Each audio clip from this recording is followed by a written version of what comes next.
हमें क्या बनाना है, एक मोटा सा दीवार बना रहा है और उस मोटे से दीवार के अंदर क्या करना है, 3 गो 4 गो को इस प्रकार का ईंधन के रूप में हम लोग उपयोग करते हैं। जो ईंधन लाल कलर का दिया गया है, इसी ईंधन के रूप में हम लोग यूरेनियम का प्रयोग करते हैं। जितना भी रेडियोधर्मी पदार्थ होते हैं सभी के अंदर ये वाला लक्षण थोड़ा बहुत होता है। इसमें यूरेनियम इसमें क्या है, प्रमुख है। रिएक्टर के द्वारा हम लोग बिजली का उत्पादन करते हैं। इसे मंदक के रूप में DTO भारी जल का भी उपयोग किया जाता है। अब देखिए यहाँ से हम लोग पानी को भेजेंगे, ये जलेगा, ये वाला जलेगा। नियंत्रक छड़ इसमें इसलिए डाला जाता है ताकि जो यूरेनियम होता है उसमें 235 जब टूटता है तो 1 से 3 के श्रृंखला में चलता है, 3 से हो जाएगा 27। इस प्रकार से रिएक्ट करता है और यही पूरा सर्कल को रोकने के लिए हम लोग नियंत्रक छड़ या रॉड का प्रयोग करते हैं। और इसके नियंत्रक छड़ के रूप में हम लोग कैडमियम या बोरोन के छड़ का उपयोग करते हैं। हम लोग को एक तत्व लेना है जिसका नाम क्या है, यूरेनियम। इसी यूरेनियम के द्वारा हम लोग बिजली का उत्पादन करता है।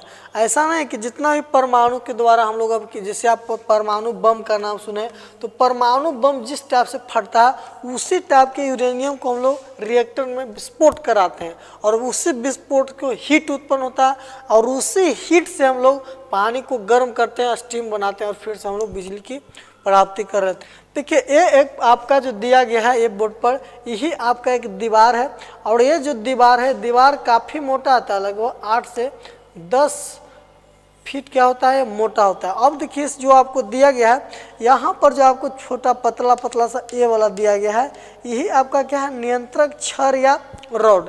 नियंत्रक छड़ या रॉड का हम लोग उपयोग इसलिए करते हैं कि जो यहाँ पर यूरेनियम ईंधन के रूप में हम लोग उपयोग करते हैं, जो रिएक्शन होता है न्यूट्रॉन को हम लोग यहाँ से रिएक्ट करवाएंगे और 1 से 3, 3 से 9, 9 से 27 इस प्रकार के चेन रिएक्शन में क्या होता है, यूरेनियम टूटता है और इसी टूटने की क्रिया का वैसा हो सकता है कि पूरा परमाणु रिएक्टर विस्फोट कर जाए, टूट जाए, खराब हो जाए, तबाही आ जाए। इसी के लिए हम लोग नियंत्रक छड़ या रॉड का उपयोग करते हैं। ये ज़्यादा ना हो, ठंडा ना हो, अभिक्रिया कम हो, अभिक्रिया कम करे, इसके लिए इसमें हम लोग भारी जल DTO का प्रयोग करते हैं। इस प्रकार से आपको देखिए ईंधन के रूप में हम लोग यूरेनियम का प्रयोग करते हैं।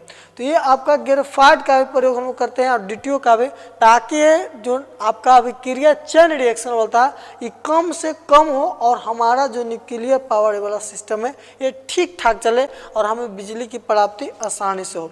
अब देखिए नीचे से हम लोग क्या किया, यहाँ से इस वाले को देखिए, यहाँ से हम लोग पानी दिए और पानी यहाँ से कहाँ आया, यहाँ पानी ये वाला यहाँ से कहाँ आया, यहाँ पानी आया और जो यहाँ आपका पानी आया ये पानी गर्म होकर वाष्प बनकर कहाँ जाना था, ऊपर। और ऊपर से हम लोग क्या किए, यहाँ से एक पाइप को जोड़ लिए और ये पाइप लेते हुए हमें कहाँ चला, यहाँ टरबाइन तक, और ये टरबाइन घूमेगा, फिर जनरेटर भी घूमेगा और हमें फिर बिजली की प्राप्ति हो जाती है। यूरेनियम टूटता है तो यूरेनियम टूटता है 1 से 3 न्यूट्रॉन, 3 से 9, 9 से 27 इस प्रकार से जो चेन रिएक्शन में टूटा है और इसको कम करने के लिए हम लोग नियंत्रक छड़ का उपयोग करते हैं।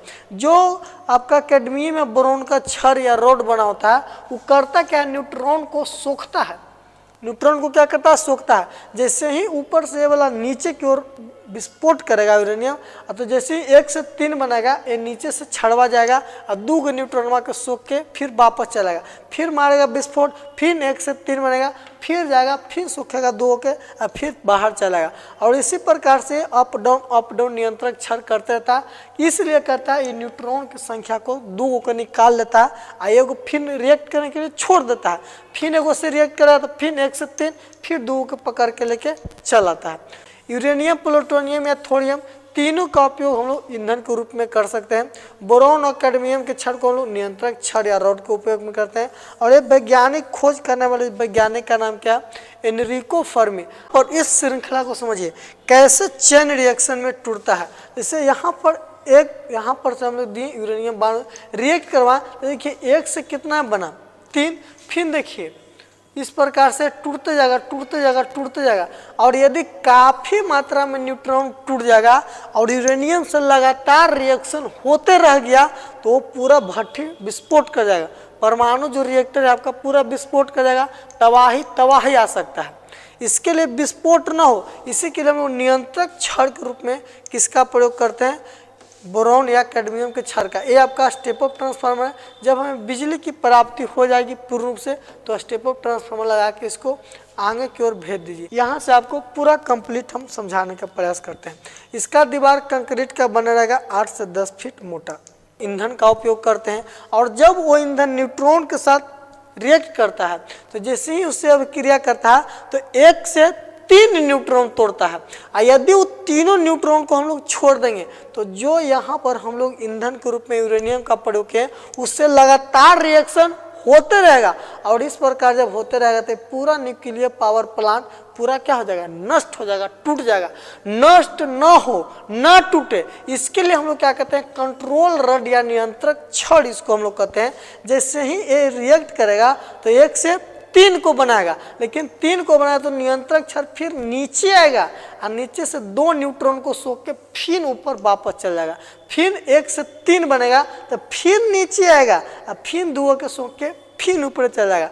फिर रिएक्ट करेगा एगो तो फिर 3 बनेगा, फिर 2 के करेगा, फिर ऊपर चल जाएगा। हम लोग नीचे से क्या किए, यहाँ से कोई नदी से पानी लिए और यहाँ से इसको हम लोग यहाँ पर भेज दिए, यहाँ पर भेज दिए।